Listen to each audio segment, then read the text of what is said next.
Attends, je te fais.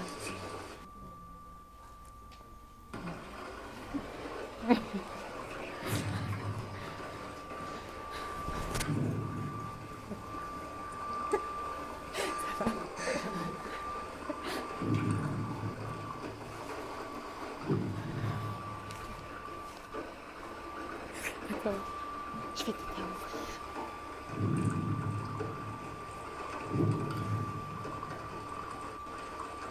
Maybe it's the power trying to come back on. What is that?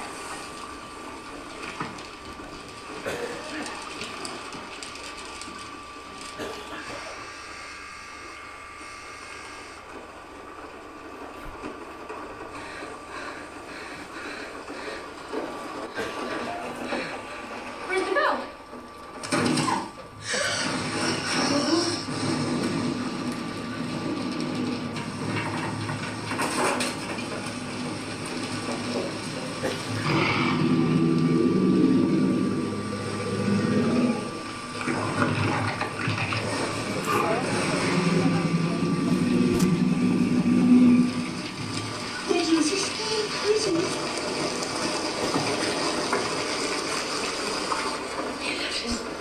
He left us.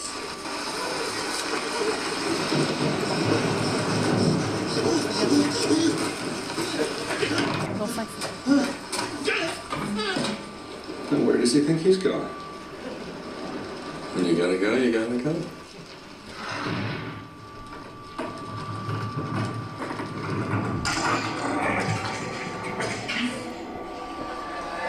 Ça va être bientôt. Hein. Tu me regardes que je te fasse.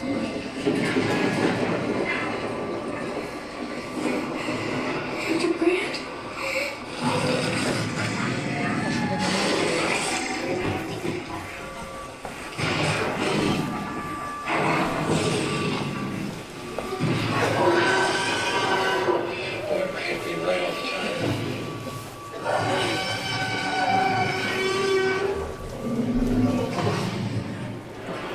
Pas encore un petit peu resté, non?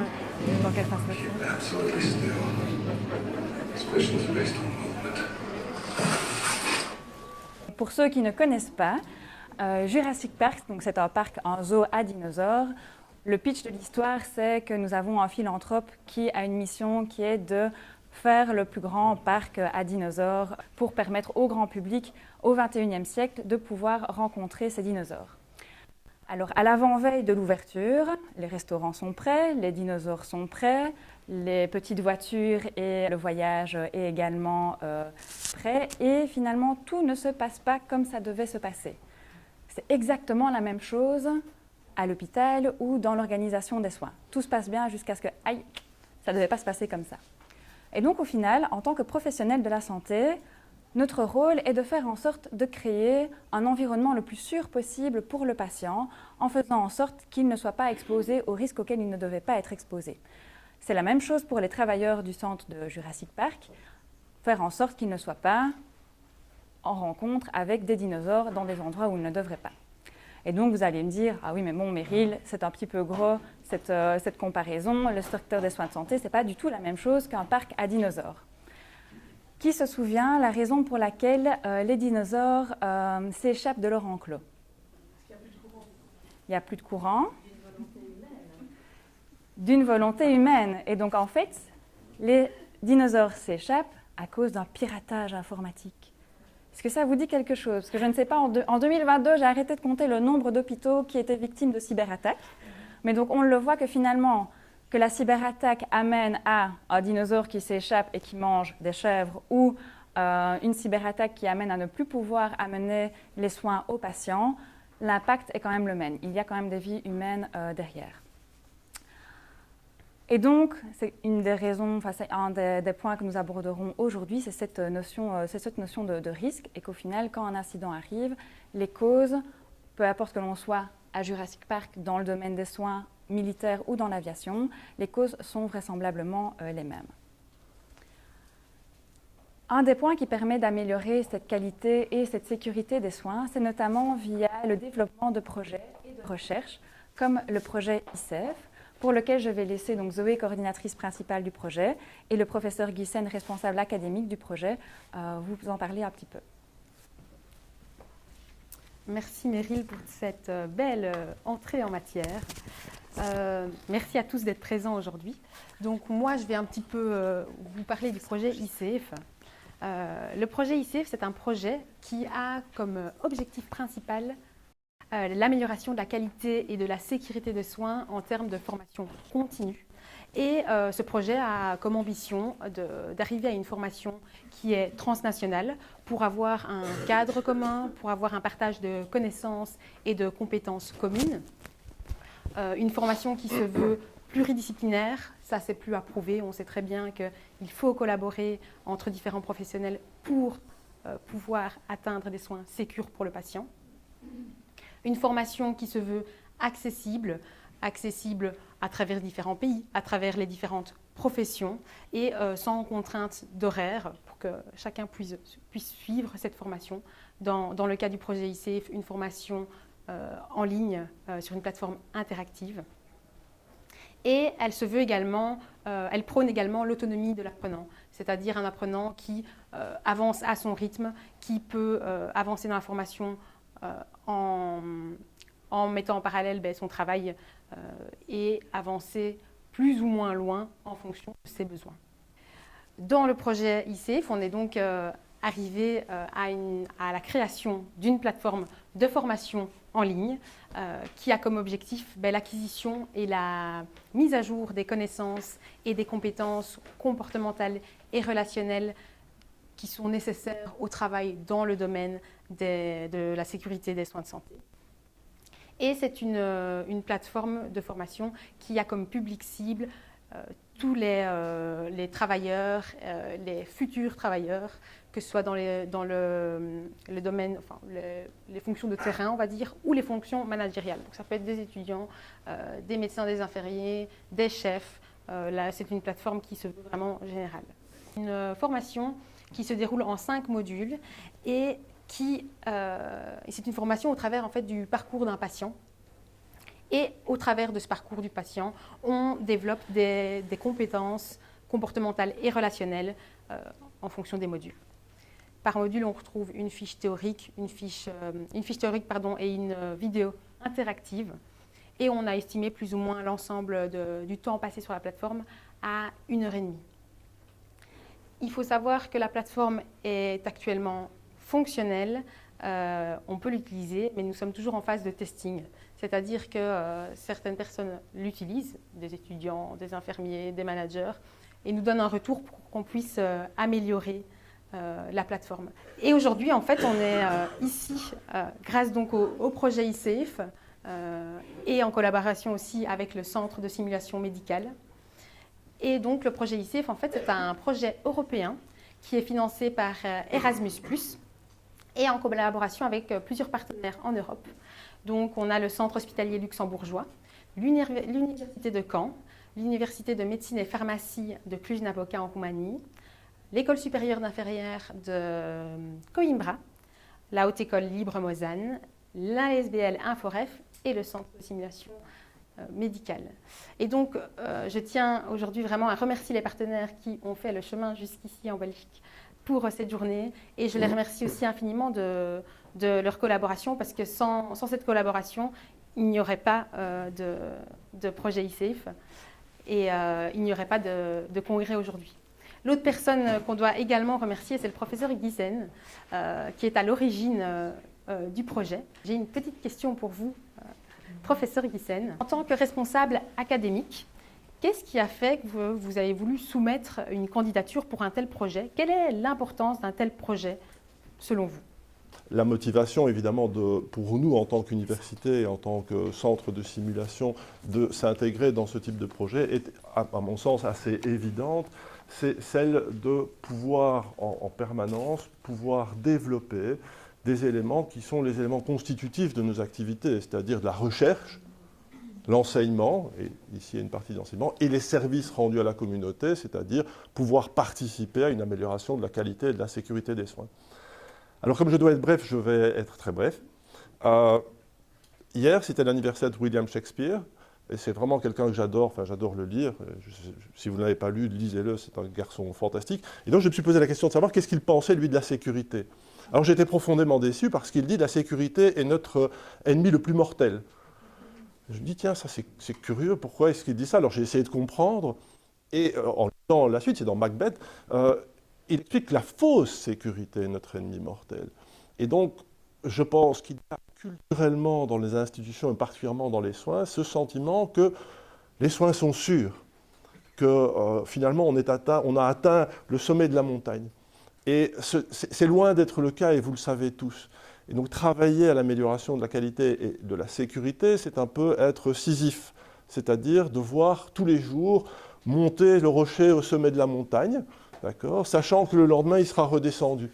Donc on doit en permanence travailler sur la recherche, sur l'enseignement, sur les services rendus à la communauté, en n'oubliant pas ce que Camus disait de Sisyphe, il faut voir Sisyphe comme quelqu'un d'heureux, parce qu'en fait, chaque jour, il a l'espoir d'arriver au sommet de la montagne. Donc chaque jour, nous devons garder cet espoir d'arriver au sommet de la montagne, c'est-à-dire d'améliorer la qualité des soins, mais tout en sachant que rien n'est jamais acquis et que se croire en sécurité est probablement bien plus dangereux que de douter de la sécurité.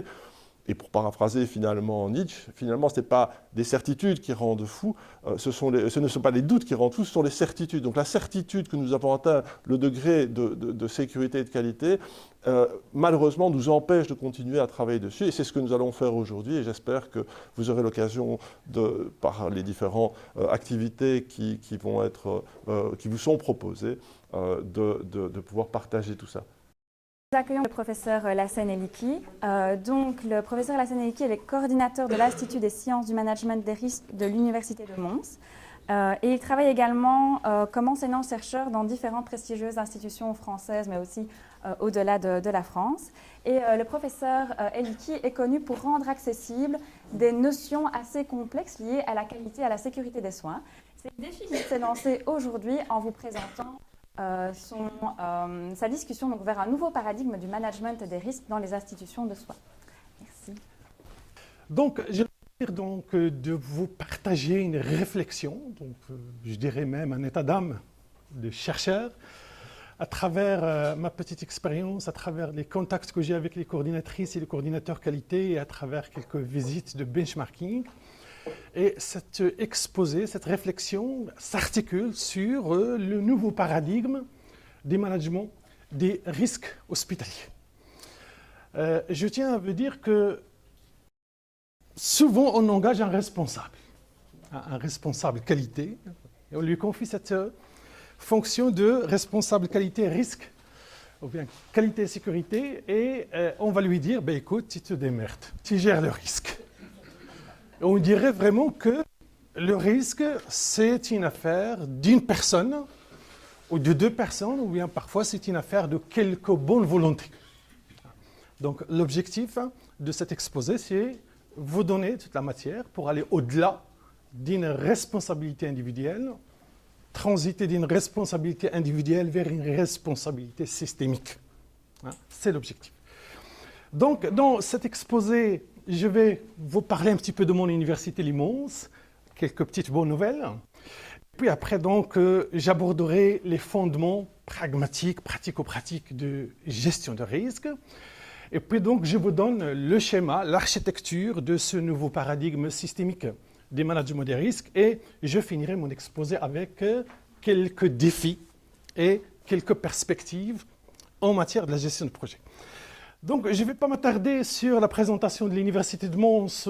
C'est une jeune université issue de la fusion entre la faculté polytechnique et l'ancienne Université de Mons-Hainaut. Donc, nous avons cette faculté, 3 écoles. Donc, il y a la faculté des sciences, la faculté d'architecture, la faculté de médecine, la faculté de psychologie et sciences de l'éducation, faculté de traduction, Polytechnique de Mons, qui est vraiment l'une des plus anciennes facultés d'ingénieurs en Belgique. École des sciences humaines et sociales, école de droit et l'école de formation des enseignants. Et une bonne nouvelle, c'est que l'Université de Mons, la faculté de médecine, on vient d'avoir l'autorisation d'un master de médecine, donc complet. Sur le plan de la recherche, nous comptons sur des instituts de recherche dont l'objectif c'est mettre transversaliser cette fonction de recherche. On a donc l'Institut Biosciences, donc Complexis, Énergie et Homéorg, Fortec, Langage, Matériaux, Nimédiar, et puis donc l'Institut de risque dans lequel je travaille, et c'est un institut que je coordonne, et puis donc l'Institut Santé. Nous sommes très très ouverts à toute forme de collaboration, donc il y a toute une équipe rectorale qui est à votre disposition pour collaborer, avec une ferme intention vraiment d'intensifier les partenariats, que ce soit au niveau national, que ce soit au niveau international. Encore une bonne nouvelle, nous avons un recteur qui est l'un des plus prestigieux scientifiques. La semaine dernière, il a eu le prix de meilleur chercheur en matière des matériaux. Et les risques hospitaliers dans tout ça. Est-ce qu'il y a quelqu'un ou quelqu'une qui peut me dire, voilà, quels sont les risques dans vos hôpitaux? Quels sont les incidents, un exemple, deux exemples d'incidents qui peuvent opérer dans un hôpital? Une erreur sur un patient, on se trompe de patient. Voilà un exemple d'un risque qui est très prévalent, c'est ce qu'on appelle les risques liés à l'identification de patients. Un autre exemple? Pardon? Erreur d'intervention chirurgicale, voilà, on sont dans le bloc. Oh, c'est un processus hyper complexe, on peut avoir une erreur d'intervention, on peut avoir une erreur de latéralité, on peut avoir une erreur liée à l'administration d'un antibioprophylactique. Hein, on administre un antibioprophylactique pour un patient allergique. Hein. Un autre dernier exemple, au niveau des circuits. Qui saute. Voilà, c'est des risques liés aux locaux. Vous avez entendu aussi ces 2 ou 3 hôpitaux qui ont été cyberattaqués. Ça, c'est un risque. Okay. Donc, on peut imaginer d'ailleurs que le risque, c'est partout dans l'hôpital. On était moins conscients, ça fait une vingtaine d'années, une trentaine d'années, on était moins conscients parce que les médecins, avec toutes les spécialités de la médecine, ils ont leur propre outil de prévention de risque, de mesure même de risque. Demandez aux anesthésistes, par exemple. Mais l'objectif aujourd'hui, ce n'est pas le risque clinique que j'aborde, mais plutôt c'est le risque organisationnel, les défaillances organisationnelles. Donc on était moins conscient de cette présence ou bien de cette prévalence des risques dans les hôpitaux. Et il a fallu vraiment attendre la publication de l'Institute of Medicine, une publication qui porte le titre « Air is Human, Building a Safer Health System ». L'une des conclusions principales, c'est que les événements indésirables associés aux soins constituent la 8e cause de décès aux États-Unis. Et je peux vous dire, rien que les erreurs médicamenteuses, c'est presque 115 000 morts à cause des erreurs évitables qu'on peut éviter. Et dans ce même rapport, on a eu quand même entre 44 000 jusqu'à 98 000 Américains meurent chaque année dans les hôpitaux à cause des événements indésirables associés aux soins. Entre 2,9 et 3,7% des patients admis à l'hôpital ont eu au moins un événement indésirable associé aux soins. Et la proportion de ces événements, donc indésirables, attribués aux erreurs, c'est de vraiment 53 à 58%. Et le coût global national, au niveau américain, c'est estimé quand même à 37,6 jusqu'à 50 billions de dollars. Le temps, j'ai pas assez de temps pour vous donner même les statistiques en Europe, en Belgique, en France, mais la conclusion, c'est que la notion des événements indésirables, incidents, presque incidents, tout ce que vous voulez, c'est vraiment un problème de santé publique. Et il faut dire aussi que le risque, comme on vient de, lorsque j'ai démarré ma présentation, on peut dire que le risque, il est présent partout. C'est sûr, on a ici donc les risques qui peuvent opérer dans ces processus, que ce soit au niveau de l'équipe de soins, l'information patient, dossier de patient, chute, etc. C'est des risques qui peuvent impacter l'intégrité physique, émotionnelle ou psychologique. Et le risque à ce niveau-là, dans les processus qui s'appliquent autour de la prise en charge des patients, c'est un risque très, très, très prévalent. Et très, très probable. Et on peut retrouver aussi les risques dans ce qu'on appelle les processus support, que ce soit au niveau de la communication, ressources humaines, gestion des compétences, les fluides, au niveau de la logistique. On peut trouver les risques au niveau même de la gestion de déchets. Même si on a vécu quand même, ça fait 2 ans, les risques liés aux inondations. un hôpital dans le banlieue de Bruxelles. Le niveau -2, il a été inondé. Il a été inondé et du coup, donc, elle a perdu toutes ses archives. Donc, voilà, le risque, il est fort présent dans tous les processus hospitaliers. Lorsqu'on prend un risque, un incident, que ce soit on s'est trompé de patient, ou bien en erreur de latéralité, ou une erreur d'administration de médicaments, ce qu'il faut savoir que c'est ce risque ne tombe pas du ciel. C'est un risque, c'est un incident. Souvent, d'après ce schéma-là, on a ici donc un événement indésirable, c'est un événement avéré. Là, on s'est rendu compte qu'on s'est trompé de patient, on s'est rendu compte qu'on s'est trompé d'administration de médicaments. Souvent, qu'est-ce qu'on fait? On rapporte le responsable ici.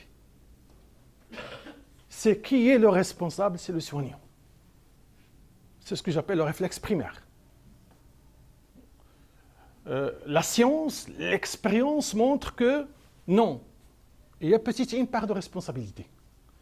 Mais il y a quand même la responsabilité encore les plus profonde dans le méandre, dans l'engrenage de notre organisation. Et souvent, donc on cherche ce qu'on appelle les causes latentes et on s'arrête là. Les causes latentes, oui, on a commis une erreur de médicament, erreur de voie d'administration. Ça, c'est des causes directes. Et les causes directes, souvent, elles opèrent à ce niveau-là, au niveau soignant. Or, ces causes directes sont induites, sont nourries, si vous voulez, par des causes encore plus profondes. Ce sont les causes latentes. Et ces causes latentes, il peut être une allergie non connue du patient, et une absence de coordination entre acteurs, lorsque la coordination elle est déficitaire. Lorsque je parle de la coordination, c'est le management, c'est la communication, c'est la synchronisation des tâches. Vous voyez ici, ça peut être une insuffisance de l'organisation, ou bien un protocole inadapté, etc. Donc, ce qu'on peut retenir à travers ce schéma, c'est qu'un incident, n'importe quel type d'incident, qui opère au niveau de l'interface soignant-patient, cet incident il est nourri par des défaillances organisationnelles. Et je peux vous dire, ça c'est l'expérience qui multiplie.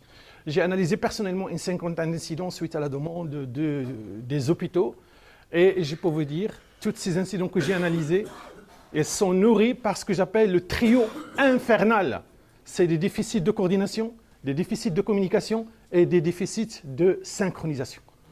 Et lors de l'analyse d'un incident, il ne faut pas s'arrêter là, mais il faut aller encore pousser l'analyse pour voir qu'est-ce qui ne va pas dans notre organisation. Qu'est-ce qui ne va pas dans notre management, dans notre manière de gérer l'équipe, dans notre manière de communiquer, dans notre manière même de fonctionner. C'est là où le risque peut venir chercher ses sources. Très bien. Donc, on est conscient maintenant que le risque opère partout.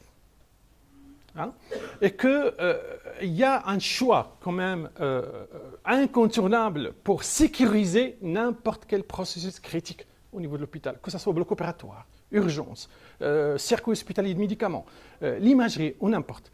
Et sécuriser un processus hospitalier, c'est faire coexister une double dynamique. À n'importe quel processus hospitalier critique, il faut faire coexister une double dynamique qui s'articule autour de l'incident. Maintenant, si l'incident est avéré, il faut réagir. Réagir, c'est... il ne faut pas chercher un coupable, il ne faut pas chercher un responsable, mais il faut réagir, il faut d'abord essayer de diminuer l'impact de l'incident sur le patient. Et puis, on sait qu'on travaille dans des processus à risque, il faut toujours prévenir. Et toute l'ingénierie du risque se base sur ces deux verbes simples. Au niveau de chaque processus critique, il faut faire coexister cette double dynamique, prévenir et réagir.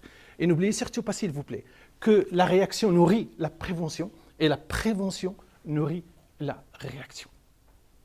Et de toute évidence, derrière ces deux verbes simples, derrière cette double dynamique qu'il faut faire coexister au niveau de chaque processus critique, se cachent des approches. Okay? Donc, la prévention, pour prévenir, il faut de temps en temps faire ce qu'on appelle des analyses a priori. On ne va pas attendre à ce que le drame se présente. Tant qu'on travaille dans un bloc opératoire, dans une urgence, ou dans un service d'oncologie ou n'importe, on ne va pas attendre ce qu'est le drame. On sait qu'on travaille dans des processus à risque. Donc, il faut prévenir. Et de temps en temps, il faut amener l'équipe à faire des analyses a priori. Au niveau de la réaction, l'approche qui se cache derrière ce petit verbe réagir, c'est l'analyse a posteriori. L'incident, elle est là, il faut apprendre de l'incident. Quelles sont les causes profondes de l'incident pour les supprimer? Si on ne les supprime pas, croyez-moi, là, le même incident puisse réapparaître. D'expérience, un hôpital dans le banlieue montois, dans le bloc opératoire, on a opéré un patient avec des matériels non stériles. C'est rare, mais ça c'est arrivé. On a analysé l'incident et on a proposé quelques actions d'amélioration. Derrière les actions d'amélioration, il y avait des investissements. Et puis voilà, ça coûte de l'argent, non, on va penser les choses autrement. Et 6 mois après, on a réopéré un autre patient avec des matériels non stériles. Donc vous voyez, tant qu'on n'a pas supprimé les causes racines d'un incident, croyez-moi, cet incident peut réapparaître d'une version ou bien une autre, ou bien le même incident peut réapparaître. Donc voilà, l'approche de la sécurisation d'un processus critique se repose sur cette double dynamique qui est indissociable. Ça veut dire la prévention est indissociable de la réaction. Au niveau de l'analyse, a priori, on utilise certaines méthodes qui restent simples. Bon, vous avez la méthode AMDEC, c'est l'analyse des modes de défaillance, de leur effet et de leur criticité. C'est une méthode parfois on peut lui reprocher la lourdeur, etc. Mais il y a une autre méthode très très simple qui est très très fort utilisée dans les hôpitaux australiens. Et on est en train de l'introduire tout doucement en Belgique. Ça s'appelle le modèle des nœuds de papillon. Ça veut dire qu'on démarre d'un événement redouté. Par exemple, au bloc opératoire, l'événement redouté, c'est une erreur de latéralité. Et on va dire maintenant, si l'erreur de latéralité peut survenir, quelles sont les conséquences? Et quelles sont les causes?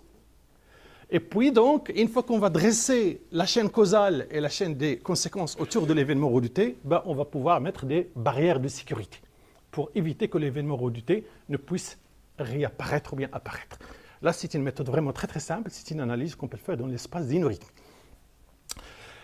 Au niveau de l'approche de l'analyse a posteriori ou bien l'analyse rétrospective, il y a la dynamique de la déclaration.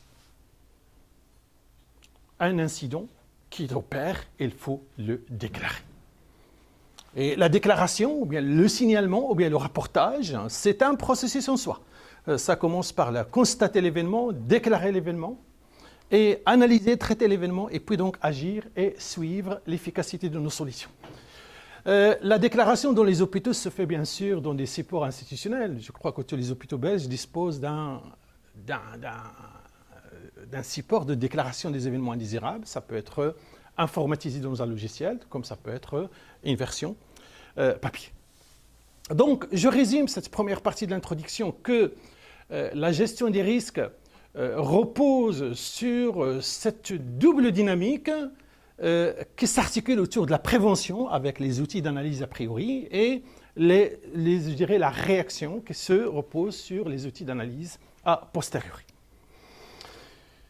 Cette double dynamique, il faut la faire coexister au niveau de tous les processus critiques, que ce soit le circuit hospitalier de médicaments. Vous savez, le circuit hospitalier de médicaments, c'est 50% des erreurs. Hein. 50% des incidents qui opèrent dans l'hôpital, c'est le circuit hospitalier de médicaments. C'est un processus extrêmement critique. Vous avez le bloc-op, vous avez le laboratoire de biologie clinique et d'anatomie pathologique, vous avez les urgences, les chaînes logistiques et les autres processus. Et au niveau de chaque processus critique, il faut faire coexister cette double dynamique. Hein, ça, c'est une approche vraiment de la sécurisation des processus opérationnels. Là, on est au niveau des processus opérationnels. On est dans le terrain. Souvent, comme je vous ai dit, ce n'est pas le responsable qualité qui va venir faire les analyses dans tous les processus. Okay? C'est les gens de terrain. Hein, c'est le responsable c'est les responsables, les professionnels impliqués dans le circuit hospitalier de médicaments qui doivent faire leur propre analyse des risques. Hein. C'est eux qui doivent faire coexister cette double dynamique. Le responsable qualité, il n'est là que coach. Hein, un consultant ou n'importe qui peut aider, qui peut induire, etc. Parfois, on peut retrouver des bonnes volontés, quelqu'un ou quelqu'une qui a été formé au ministère de la Santé publique, ou bien il était formé à gauche et à droite et qui essaye d'analyser les risques, mais ça reste une volonté individuelle. Donc, au niveau opérationnel, il y a tout un effort à impliquer l'ensemble des professionnels dans ces deux approches analytiques, a priori et a posteriori. Mais attention, le terrain, il doit être aussi soutenu. Il doit être soutenu par la hiérarchie, il doit être soutenu par le management de l'hôpital. Donc, ce n'est pas l'affaire de l'opérationnel, c'est tout un système. C'est tout un système qui doit être impliqué dans la gestion des risques. Et lorsqu'on parle de système, on va faire appel à ce qu'on appelle à l'approche systémique. Là, on va transiter d'une responsabilité individuelle, d'une responsabilité des équipes, vers le système.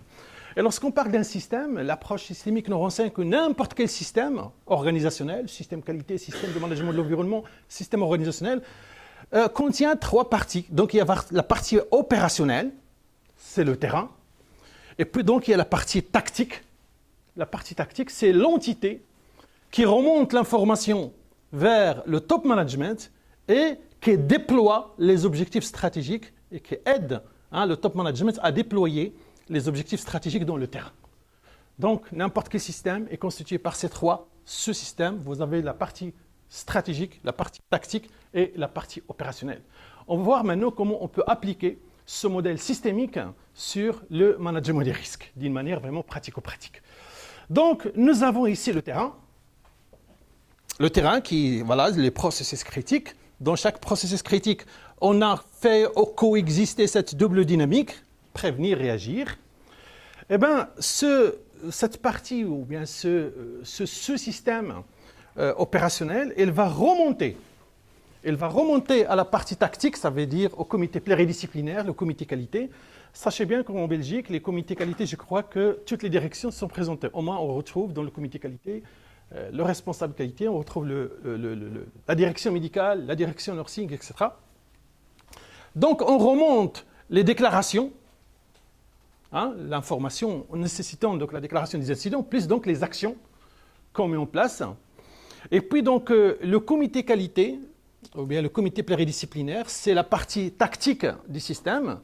Il va remonter aux organes de la gouvernance tous les indicateurs et les tableaux de bord en ce qui concerne la prévalence des différents incidents. Donc, on peut répartir les incidents par thème, par service, etc.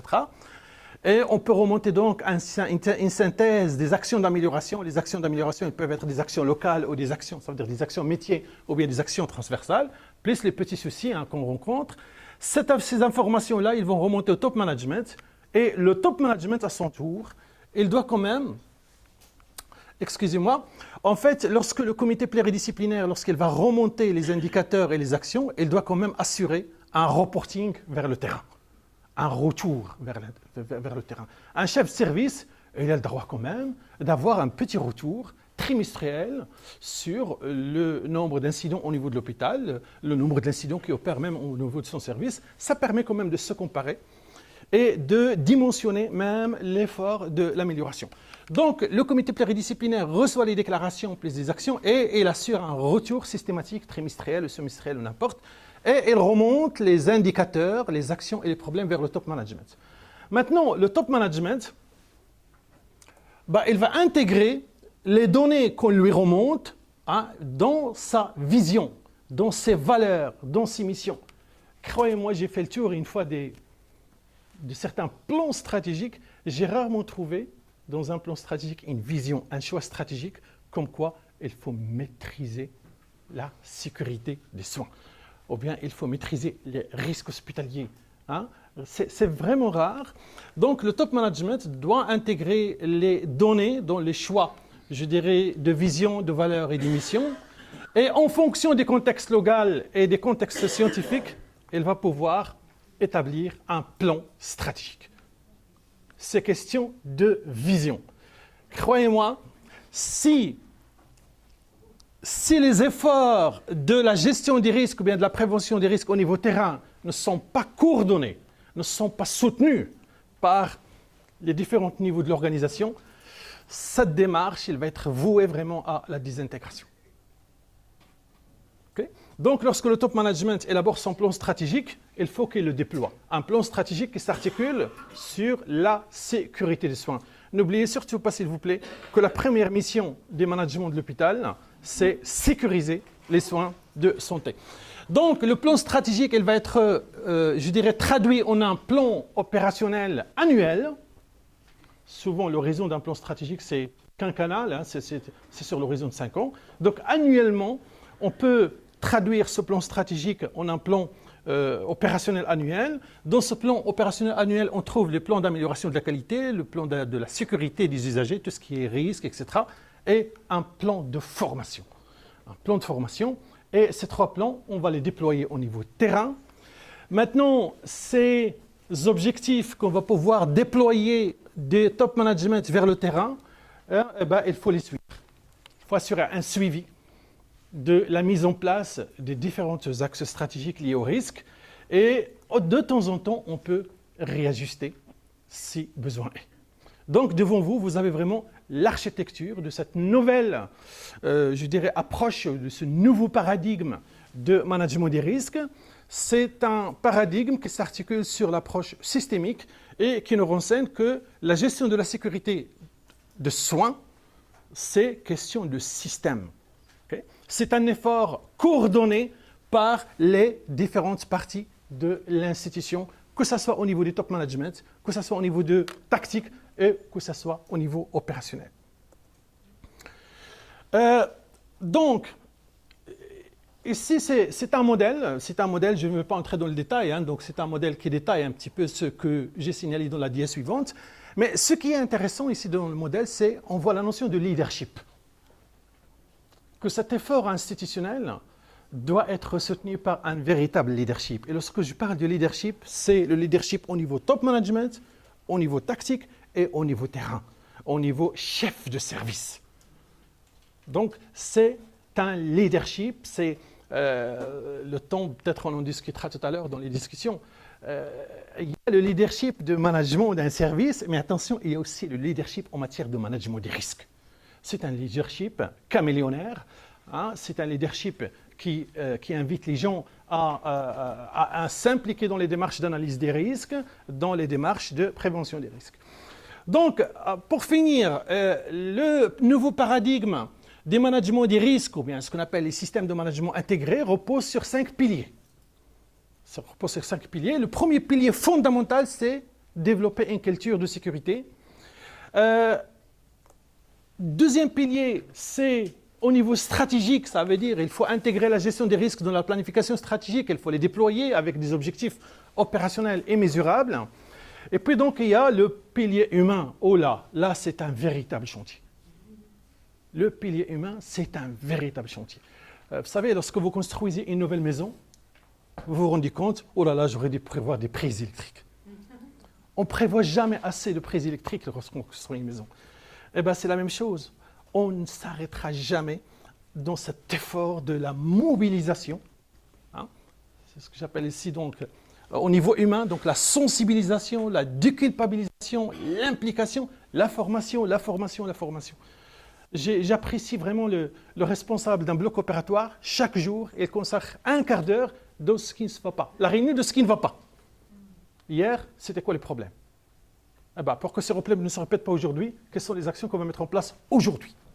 Chaque jour, c'est un effort vraiment permanent. Et surtout cette notion de déculpabilisation. No shame, no blame.